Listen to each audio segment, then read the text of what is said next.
pessoal, tudo bem com vocês? Eu sou o professor Gabriel Velena da Contabilista Play e nesse vídeo nós vamos falar mais um pouquinho sobre o produtor rural, que é o contrato de comodato. E o contrato de comodato tão importante entre os produtores rurais, entre família de produtor rural, né? Porque dentro de um grupo familiar, muitas vezes surge ali a exploração da atividade rural por membros da família. E muitas vezes isso resolve no âmbito de contrato de comodato, caso alguém queira exercer atividade rural numa terra que não é sua, não é de sua propriedade. Então por isso que o contrato de comodato acaba sendo uma alternativa, porém ela tem um certo risco, nós vamos ver aqui agora. Tá legal? Pessoal, antes de eu falar sobre o curso, eu vou pedir para você aqui para seguir a gente no nosso canal, no Contabilista Play. E se você está gostando de todo o conteúdo do produtor rural, dê um joinha aí pra gente, incentiva, motiva a gente poder continuar publicando esses vídeos, deixando vocês informados, tá legal? Beleza, então vamos lá, vamos ao que interessa. O contrato de comodato ele tem algumas características. O que é o contrato? O que é um contrato de comodato? O contrato de comodato é um empréstimo, né? É um empréstimo, alguém cedendo a terra para outra pessoa. Então aqui nós temos um empréstimo da propriedade rural, da terra, para alguém poder explorar. Né?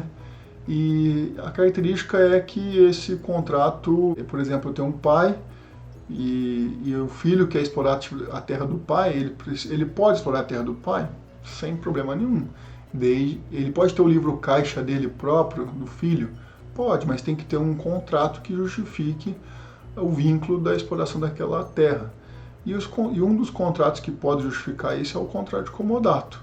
Veja, a regra geral é que quem explora a atividade rural é o proprietário da terra. Em primeiro lugar, quem tem direito de explorar? O proprietário da terra. Pode ser que outra pessoa explore? Pode. Aí precisa de um contrato.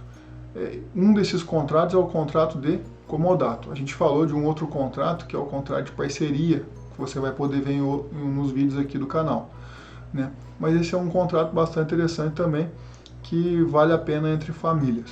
Veja, dentro da família. Veja, ali o contrato de comodato, outro ponto interessante que eu chamo a atenção, é que recomenda-se por escrito.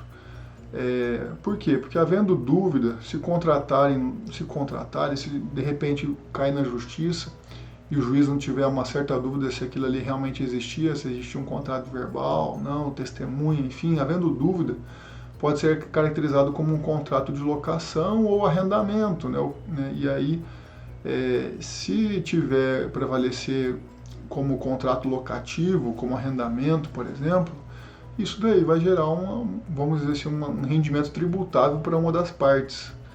E aí não vai ser legal, tá? Bom, outro ponto importante também do comodato, talvez o mais importante do comodato, está aqui, ó.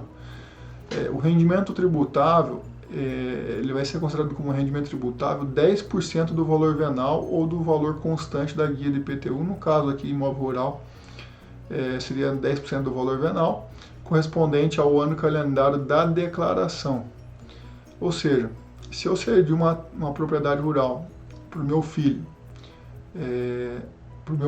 e nesse caso seria considerado rendimento tributável 10% do valor venal. Digamos que R$1 milhão é o valor do venal do imóvel, 10%, R$100 mil. Então consideraria como rendimento tributável R$100 mil. Só que vejam, eu dei o exemplo para vocês de pai para filho. Se o pai fez o comodato com o filho, entra numa exceção do rendimento tributável. Para uso do cônjuge ou de parente de primeiro grau, ele não é considerado como um rendimento tributável, considera como não tributável. E aí, por conta disso, o risco maior está nos contratos de comodato em que não são parentes de primeiro grau e nem são cônjuges. Quando que são parentes de primeiro grau, Gabriel? Então, pai e filho, então parentes de primeiro grau. Né? Agora, Gabriel, o irmão é parente de primeiro grau? Não, porque eu vou ter que encontrar um ascendente comum e depois descer um grau. então o irmão é parente de segundo grau.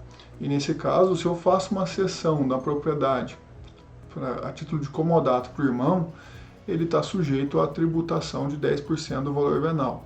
A mesma coisa acontece para sobrinho, para tio, né? Por quê? Porque não é parente de primeiro grau, 10% do valor venal é considerado como um rendimento tributável. Bom, cônjuge, se eu faço o comodato com cônjuge, também não tem essa tributação.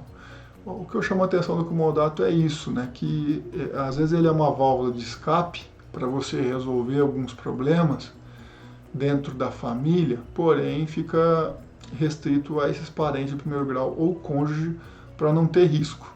Tá legal? Então fica aí a dica para vocês do produtor rural que tem contrato de comodato. E eu gostaria só de dar colocar aqui um temperinho nisso tudo, que é o seguinte: como que fica isso no livro caixa digital, né? O livro caixa digital teria lá o livro caixa digital do produtor rural, do proprietário e do comodatário. Teria dois lados da moeda, né? O lado do proprietário, como comodante, seu José, e aí ele vai colocar lá a fazenda X, tipo de exploração do imóvel outros, com participação em percentual de exploração do imóvel 70%, então o proprietário explora 70%, e ele vai cadastrar os terceiros. Quem que são esses terceiros aqui? Para quem ele cedeu o imóvel, né? Quem que explora o imóvel aqui, nesse caso? Seria que o João, ele está explorando 30% desse imóvel.